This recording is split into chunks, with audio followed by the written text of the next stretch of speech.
ये न्यूज़ बड़ी काम की है साहब, इसको आप सभी लोग बहुत ध्यान से सुनिएगा और ये अपने जानने वालों को भी सुनाइएगा। विशेष रूप से उनको बहुत सुनाइएगा जो आपका सुबह सुबह दिमाग खाते हो। क्या कि अडानी का शेयर खरीद ले, इसका तो रॉकेट निकल पड़ा है, बहुत ज़बरदस्त फ़ायदा होने वाला है।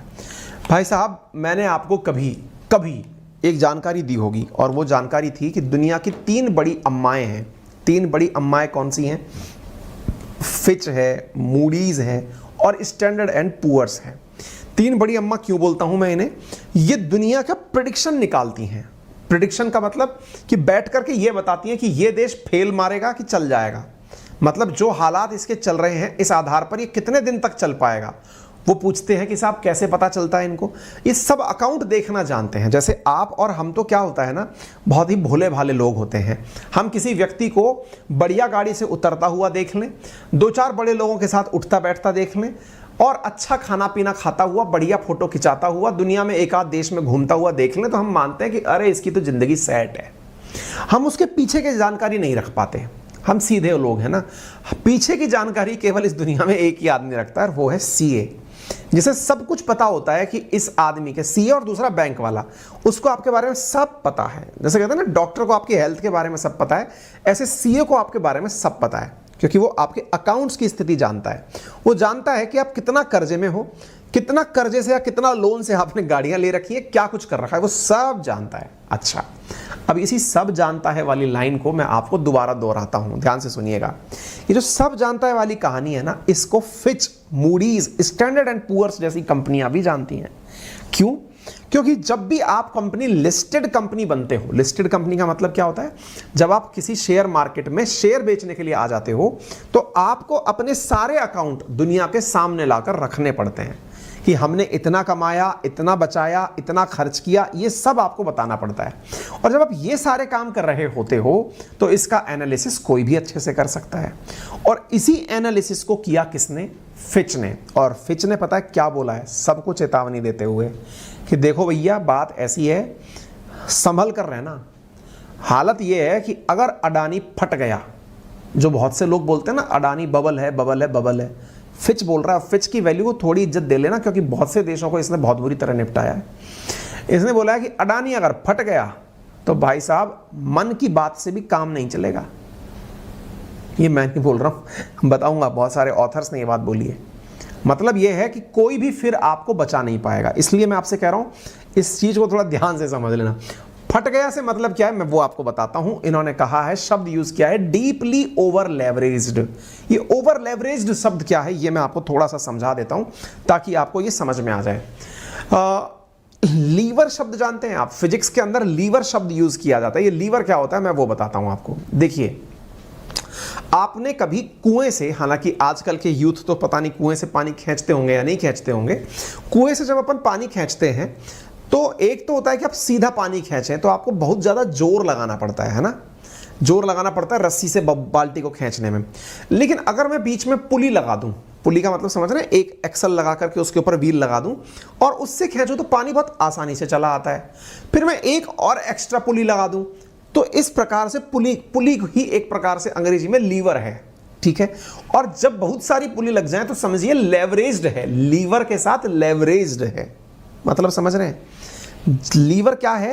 लीवर आपने देखा होगा, बहुत बड़ी बड़ी गाड़ियों को एक छोटा सा जैक उठा देता है क्योंकि उसमें लीवर लगा हुआ है। ये जो लीवर वाली चीज है ना, इसी को आप अंग्रेजी में लीवरेज के नाम से समझ लीजिए। कहने का अर्थ ये है, जब कोई व्यक्ति किसी से पैसा उधार ले, अब मैं आपको इकोनॉमी की भाषा में नहीं, आम बोलचाल की भाषा में सिखाता हूं। जब कोई व्यक्ति किसी व्यक्ति से पैसा उधार ले और उसे सब्ज बाग दिखाए, किस बात के? कि आप तो धन दे दो, मैं आपको इतना लौटाऊंगा। बहुत बार आपके साथ भी ऐसा हुआ होगा क्या? कि सर आप तो मुझे लाख रुपया दे दो, और लाख रुपए की एवज में आप ये मत पूछो कि मैं कहां से लाऊंगा, मैं आपको लाख की जगह 1.25 लाख रुपए दे जाऊंगा महीने भर में। और बोलो, आप कहते हो अब तू कैसे लाएगा, मुझे कोई मतलब नहीं है, मुझे तो तू गारंटी दे दे। बोले गारंटी, शेयर ले लो, मेरा हिस्सेदारी ले लो, मैं आपको ये पैसा दे जाऊंगा। और तो और ऐसे बहुत से फ्रॉड होते हैं जिसमें कि लोगों को इस प्रकार की गारंटी देकर के इतना पैसा दे दिया जाएगा, ऐसी बातें कह दी जाती हैं। फिच ने कहा है यही सारी बातें अडानी के लिए, कि लोगों को वो अभी हाई रिटर्न दिखा करके, हाई रिटर्न दिखा के आ रहा है क्योंकि मार्केट में उसके लिए एक बूम बना हुआ है। लोगों को लग रहा है अडानी ने पता नहीं मोदी जी का क्या साथ पकड़ लिया कि उसके पास में अब सरकार की सारी ताकतें आ गई हैं, सारी ताकतें आ गई हैं, तो अब वो किसी भी चीज को, पत्थर को भी हाथ लगाएगा, सोना बना देगा। ये जो विचार लोगों के मन में उसको लेकर आया है ना, उसका नुकसान क्या होने वाला है वो फिच ने बताया है। फिच ने कहा है कि देखो अभी क्या हो रहा है कि आप शेयर के भाव बढ़ते हुए देख रहे हो, आप ये नहीं देख रहे हो कि ये जिस कारण से भाव बढ़ा रहे हो आप, भाई कंपनी जब तक काम नहीं करेगी धन कैसे कमाएगी, भाव कैसे बढ़ा रहे हो आप। मैं समझाऊंगा, इस पूरी व्याख्या को आपको ढंग से समझाता हूं। आओ अभी मैं आपको कंपनी कैसे पैसा कमाती है वो भी बताऊंगा। इस बीच में एक मीम काफी वायरल हो रहा है और वो ये है कि मतलब ये क्या कहते हैं ना, अपने रवीश कुमार जी का है, क्योंकि एनडीटीवी खरीदने की बात अडानी ने निकाल दी कि साहब अडानी ने खरीद लिया है। मैं आपको ना थोड़ी सी बातें बताता हूँ, एक चीज दिखाता हूँ मैं, चलिए बाकी बाद में बताएंगे। हम आपको एक बात बताते हैं, एक सेकंड रुकिए, आप इधर देखिए, ये भी नहीं मैं लेके आया था, ये देखिए आप साथियों, इसको थोड़ा सा समझते हैं अपन, है ना। अडानी की कुछ कंपनियों के शेयर के प्राइसेस रखे हुए हैं आज के तुलना में, यानी एक दो दिन पुराने शेयर के भाव को देखिए और जनवरी 2020 के भाव को देखिए, ठीक है। फिच कोई कौन है, फिच कौन है बेटा? फिच जो है वो एक कंपनी का नाम है ना, एक बहुत बड़ी कंपनी है, अमेरिकन कंपनी है फिच, स्टैंडर्ड पुअर्स और तीसरी मूडीज। ये तीन बहुत बड़ी प्रेडिक्शन देने वाली कंपनीज हैं, है ना, इन्वेस्टमेंट एजेंसीज हैं, यूं समझिए आप। फिलहाल के लिए आप इधर देखिए, जनवरी 2020 में अडानी के एक शेयर का भाव अडानी एंटरप्राइजेस के नाम से मात्र 208 रुपए का था, ठीक है। वर्तमान में वो 2927 रुपए का है। कितना गुना भाव बढ़ गया? 14 गुना भाव बढ़ गया। मेरे कुछ मित्र हैं जो ट्रेडिंग में काम करते हैं, ट्रेडिंग करते हैं, वो मुझे इस बारे में भी ज्ञान दे रहे होते हैं कि अगर आपने अडानी में पैसा लगाया होता तो आज पता नहीं कितना पैसा कमा लिया होता। बिल्कुल ठीक बात है। क्यों?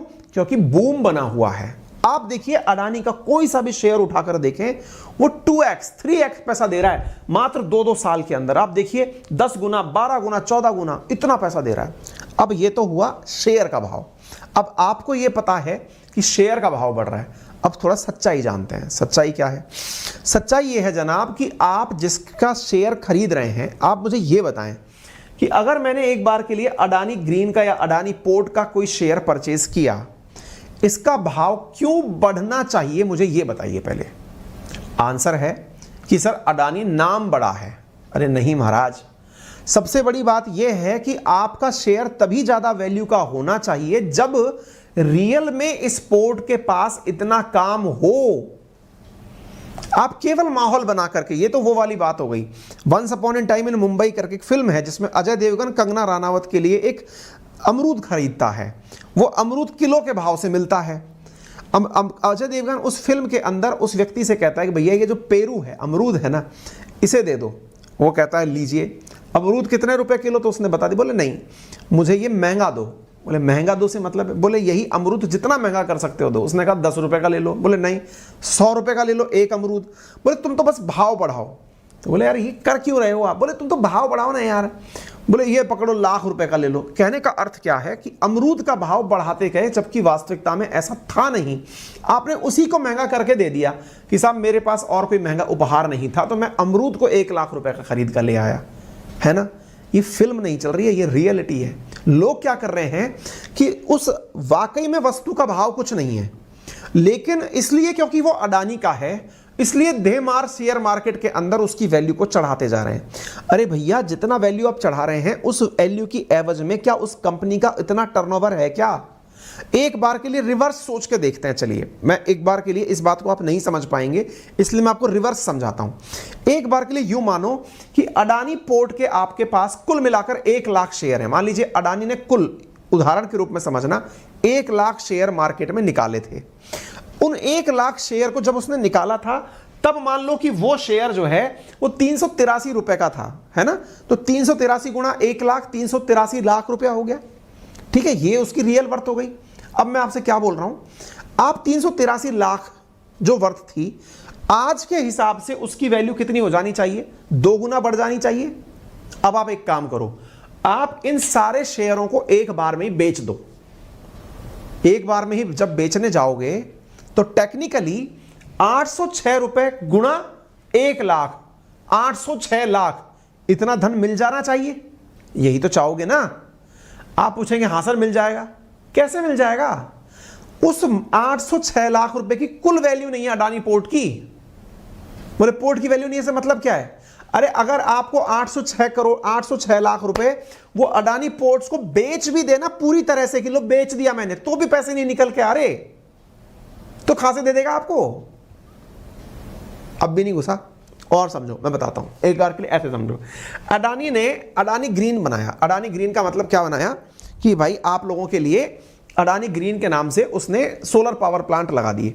सोलर पावर प्लांट लगा दिए, शेयर निकाला 197 रुपए का। 1 करोड़ लोगों ने, मान लीजिए 197 रुपए के हिसाब से शेयर खरीदा, तो 197 गुणा 1 करोड़, 197 गुणा 1 करोड़, इसको बोल दो 197 करोड़ रुपए के शेयर निकाल दिए। ठीक है साहब, हो गया। अब आप लोगों ने खरीद के शेयर, क्योंकि आप शेयर खरीद कहां रहे हो? शेयर मार्केट में। किसी के पास 197 का था, आप उसे कह रहे हो यार मेरे को दे दे यार, ये अडानी का है, इसका तो भाव बहुत बढ़िया है। आपने कितने का ले लिया? अब पहुंचते पहुंचते वो 4347 रुपए का शेयर हो गया। अब मैं रिवर्स बात करता हूं आपसे। रिवर्स बात क्या करता हूं कि 4347 करोड़, भाई 197 करोड़ बोला ना मैंने, अब बोल रहा हूं 4347 करोड़, इतनी वैल्यू हो गई कुल। अब मैं कह रहा हूं कि आप अपने शेयर बेचने निकल जाओ सब लोग। मैं कह रहा हूं अगर दिन भर के अंदर शेयर की बिकवाली शुरू हो जाए ना अडानी की, 2 मिनट के अंदर बैंकरप्ट हो जाएगा। ये मैं नहीं, फिच बोल रहा है। फिच ने कहा है कि ये ओवर लेवरेज चीजें जो है ना, इसका मतलब ये है कि असल में उस वस्तु की मूल्य उतनी नहीं है जो आपने चढ़ा दी। अब आप लोग उसको बेचने निकल पड़े तो वो पूरे की पूरे सोलर पावर प्लांट बेच करके भी पैसे नहीं दे पाएगा आपके, क्योंकि उसकी वास्तविक मूल्य इतनी नहीं है। आपने शेयर मार्केट में उसकी वैल्यू चढ़ा दी। अडानी आज दुनिया के चौथे सबसे अमीर हैं, एशिया के सबसे बड़े अमीर। कारण आप लोगों ने पैसा दे दे करके बना दिया। कारण आपको लगता है कि अडानी ने जितने भी बिजनेस में इन्वेस्टमेंट किए हैं वो हाई रिटर्न इन्वेस्टमेंट हैं, यानी कि पता नहीं अडानी ने मीडिया में हाथ रख दिया तो पता नहीं कितना पैसा कमा लेगा। अरे यार, तो ऑलरेडी जो कंपनियां काम कर रही हैं वो पैसा नहीं कमा पा रही हैं, तो तुम नया क्या कर लोगे? ऐसे मानो एनडीटीवी ऑलरेडी शेयर मार्केट में है, आपने एनडीटीवी को परचेज कर लिया तो आपने उस पर कौन सा ऐसा हाथ रख दिया महिष्मती का कि अब वो अचानक बहुत ज्यादा पैसा कमाने लग जाएगी, जो जैसे चल रही थी वैसे चल रही थी। लेकिन आपने अब जैसे, अरे अडानी ने खरीद लिया साहब, अब तो देखो ये रॉकेट हो जाएगी। क्यों भाई? उसे 4 पैर लग जाएंगे। तो जैसे चल रही थी वैसे चल रही है, बहाव कैसे बढ़ाओगे? अगर ये रिवर्स फ्लो होने लग गया, रिवर्स फ्लो का मतलब ये बबूला फूट गया, और अगर ये फूट गया तो पैसे देने की स्थिति में नहीं आएगा। पता है फिच ने क्या बोला है? अगर ये कंपनी फूट गई ना तो स्थिति इतनी खराब हो जाएगी कि भाई साहब आपका देश बैंकरप्सी की स्थिति पे पहुंच जाएगा। क्यों? क्योंकि इतने सारे लोगों ने अपना पैसा इसको पकड़ा दिया, इतनी सारी बैंकों ने इसको अपना धन पकड़ा दिया कि तुम तो खेलो, तुम तो जहां देखो वहां हाथ लगा दो, क्योंकि तुमने तो वो हाथ पा लिया है जिससे कि तुरंत तुम जिसको भी हाथ लगा दोगे सोना बना दोगे। तुमको जहां देखो वहां पर अडानी अडानी अडानी। अरे यार, तुम 34 साल के अंदर तुमने कंपनी को इतना बड़ा बना दिया है। क्या था? कर्जा। आपके कर्जे के डेटा बताता हूं मैं, कहां गए कर्जे के डेटा भी लेके आया था यार मैं। आप इधर की तरफ देखें जरा, ग्रॉस डेट जो है ना अडानी का, वो है 2309 बिलियन रुपीस। कितना होता है ये? 2309 करोड़ रुपए। ये बिलियन कितना होता है? 100 करोड़ होता है। अब ये लगा लो लाखों करोड़ में पहला पैसा पहुंच गया। इतना तो इसके ऊपर कर्जा है। अगर ये फट गया ना तो भाई साहब, एक ने बहुत शानदार ट्वीट किया हुआ था, वो कोई ऑथर है, उसका ट्वीट दिखाता हूं मैं, उसने बहुत तगड़ी बात बोली है। ये कोई रेजिमैन कुटप्पन करके है, ये ऑथर है अनडॉक्यूमेंटेड पेंगुइन इंडिया का। ये एक लाइन लिखता है, और वो क्या लिखता है? वो कहता है कि many biggies fail because they started to invest in unrelated businesses. भाई आपने उन पैसों में, उन जगहों पर पैसा लगाना रख दिया जिसके अंदर कुछ नहीं। फिच ने कहा है कि Adani is also doing the same. देखो आप कॉमन सी बात समझो, कोई भी बिजनेस पैसा जब तक पैदा नहीं कर सकता ना, तब तक उसमें आप इन्वेस्टमेंट, आप खुद से इतना तो दिमाग लगाएं जब आप पैसा इन्वेस्ट कर रहे हो। मैं इन्वेस्टमेंट के बारे में ज़्यादा नहीं जानता, लेकिन जो बेसिक नॉलेज है वो ये जानता हूं कि आपको यदि ये पता है कि ये जो बोतल है ये 100 रुपए की बिक सकती है, अब इसके ऊपर मैंने कोई भी नाम लिख दिया तो अचानक 1 लाख की थोड़ी हो जाएगी भाई। या 1 लाख की कर भी दी आपने तो इसको खरीदने वाले ग्राहक लाइन में लग जाएंगे, ये कोई गारंटी है क्या? है ना? अनरियलिस्टिक चीजों में दम नहीं है, आप इसको थोड़ा सा बस समझ लें, बाकी आपका मन है। स्केरी, डरावना है, क्योंकि ही हैज टू पे ए लॉट टू कंट्री, क्योंकि इसने बहुत लोगों से, शेयर का मतलब क्या है, आपने सबसे पैसा ले लिया, आप गिर गए ना तो बुरे हालत में फंस जाएंगे। If he falls then it's going to shake India, यदि ये गिरता है तो इससे पूरा देश हिल जाएगा। जैसे लीमैन ब्रदर्स के केस में हुआ था, अमेरिका के अंदर ग्लोबल रिसेशन आ गया था, आर्थिक मंदी आ गई थी, अगर ये गिर गया ना तो इतना बुरा हाल होगा। और तो और मन की बात वॉन्ट सेटल द इशू, ये एक सरकाजम है। मन की बात का मतलब प्रधानमंत्री की जो वार्ता है वो भी आप लोगों को बचा नहीं पाएगी, ठीक है ना? ये सरकाजम किया है इन्होंने। अब ये जो भी है, लेकिन मैं आपको केवल ये बोल रहा हूं कि फिच सही है, मैं ये नहीं कह रहा, ये सही है मैं ये नहीं सही कह रहा, मैं ये कह रहा हूं कि अडानी ही सही हो, मैं तो ये दुआ करता हूं। लेकिन आप इतना कॉमन सेंस लगा लें कि आप जब भी कहीं इन्वेस्टमेंट करने जाएं तो कृपया करके 2-3 चीजें चेक कर लें। आप ये देख लें कि उस बिजनेस का बजट क्या है, उसके बिजनेस के एक्सपेंसेस कैसे हैं, लेंडर्स के साथ, क्रिएटर्स के साथ वो क्या काम कर रहा है, वो सब चीजें आप चेक करें। और साथ में ना आप ये भी देखें कि जो इन्वेस्टमेंट किया जा रहा है वो इतना महंगा कैसे रिटर्न दे सकता है। बाकी आपकी मर्जी है साहब, आप कैसे इस चीज को लेते हैं। मेरा काम आपको फिच के बहाने बहुत सारी बातें बताना था, वो मैंने आपको बता दिया है। आप इधर देख लीजिए, Gautam Adani's empire deeply over leveraged, Fitch report warn. अब इन चीजों को अगर आप नहीं मानेंगे तो फिर आपकी मर्जी है।